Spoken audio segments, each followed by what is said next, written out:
So, what motivates you? That's the $1,000,000 question, and it's something I've been trying to sort of determine for myself.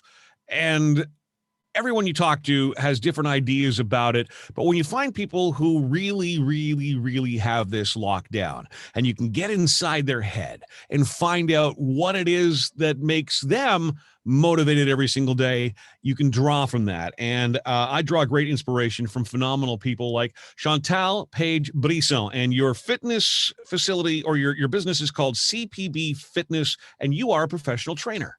That is correct. Now, where are you located? Well, I was at Studio One in Beechwood.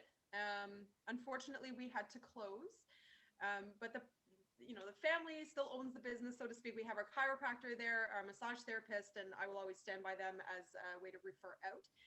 But for right now, I'm just doing, excuse me, Zoom calls with my remaining clients until. Oh, amazing! Yeah, it's amazing how much fitness has moved online. I've got a number of friends that do Zoom classes, yoga classes, etc., and it's been able to work very, very well online. In fact, and I think we see a lot of that too with some of the at-home training things that you see advertised on TV now, and they've really incorporated web interfaces and things to do that. So this is our first of many conversations that I hope we're going to have. The biggest thing, and I've worked out with a couple of trainers a couple of times, and I find the challenge for me is just keeping that motivation, keeping myself inspired. I get into it with all the right intentions and I'm committed to it. And then I kind of fall off the wagon, if you will, and I take it for granted. So let's begin with the whole motivation aspect of physical fitness. What is, by and large, when you take on a client, what is their motivation for seeking you out and coming to you? What are they looking for?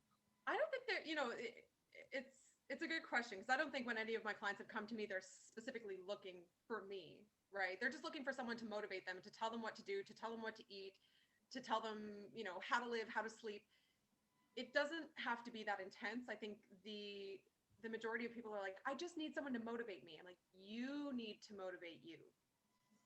My job is not to motivate you. My job is to keep you on the straight and narrow so that you don't beat yourself up if you miss a workout or if you, overeat, quote unquote, on one day, and then your body naturally gets into a rhythm of not eating as much the following day, but then people freak out.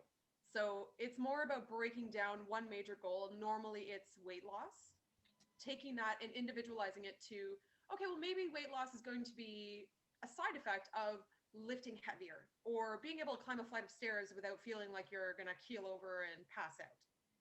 Those were two of my personal motivating factors, because I was 25 and I was trying to climb a flight of stairs, but I was also smoking like a pack and a half a day. No, you were not. Yes, I was, good sir. I was indeed. So I did not know that about you, Chantal. As long as I've known you, I did not know that.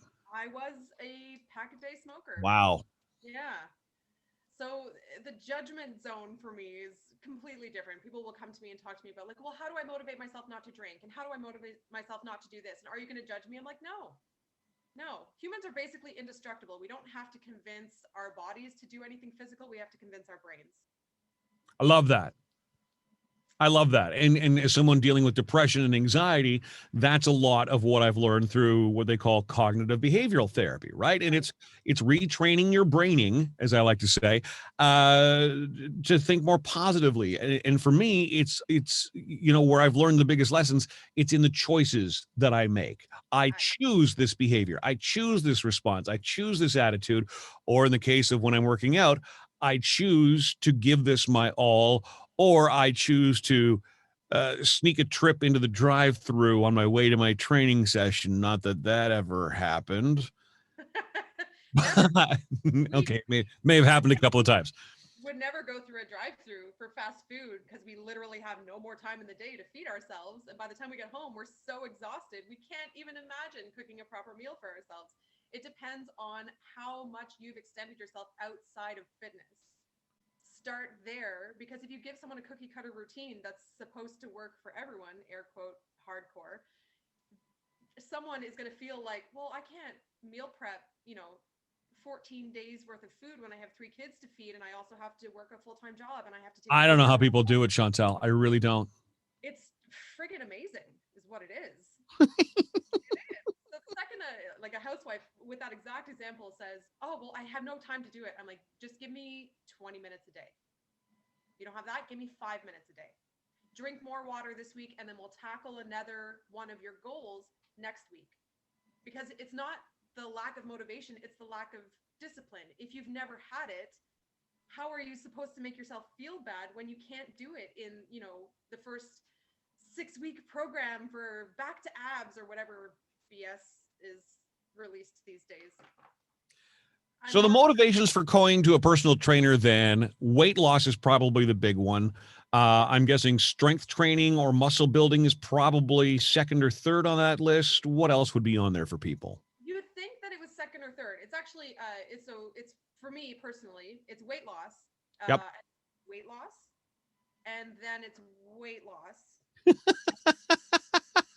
And then maybe 10th on the list is, also I should be, watching my food, taking a look at my stress patterns, maybe sleeping a little bit more, getting some quality downtime, getting stronger, fitting into my clothes better, having a better overall feel, being more aware of where my body is in space and time.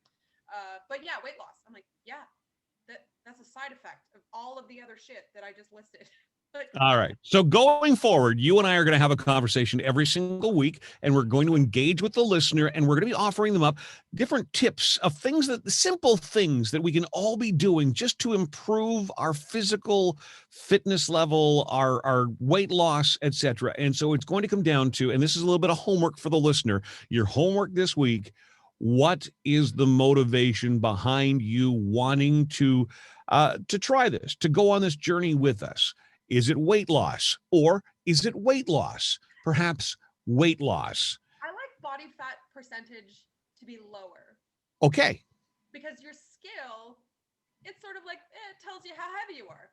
Does it tell you how dense your muscles are? Does it tell you where your body fat? Does it say you're a healthy person, or maybe you could use a little losing inches off the belly is probably a bigger motivation for people than the actual weight loss. Fitting into that size, that next size down, and then the next size down from that. Even if I weigh the same, if I'm fitting into those jeans, I know something good is happening to me. So there you go. All right, Chantal. So we're going to meet with you next Tuesday. This is a good jumping off point. What motivates you, the listener? Think about that. And where can people reach out and communicate with you in the meantime? What are your socials? My socials. I tend to be on Instagram the most because I'm an old school elder millennial, and Facebook is too much for me. And I don't even know what TikTok is. I feel like I'm a million years old. So find me on Instagram at cpb.getmoving. cpb.getmoving. Instagram, probably the best place. Do you have a website? I do not. But if anybody wants to help me build a website, hey man, reach out, because I don't know what I'm doing. There you go. I would love for people to reach out and say, I heard you on. Yeah, this is what happens is we get inundated with all the, I'm going to build your website for you. Amazing. Can't wait. Super excited. Chantal, it's great to meet you. You have always been an inspiration, and I know you're incredibly passionate about the craft that you have chosen for yourself. And there's a reason why I've reached out to you and you specifically. I think you have a lot to offer people, and in a non-judgmental way as well, which is really a fantastic thing about you. You just want the best for everybody to live within their own skin and be who they are. So going forward, my friends, what motivates you? Next week, we're going to talk about some simple things you can be doing even in quarantine to better your situation physically. What was that? Even with low motivation, we can do little things. See, this is why I need you. Chantal Page, not Page. I said Page, or I tried to sexy it up for you, darling. It was all the French. Chantal Page-Brisson, CPB Fitness. Thank you.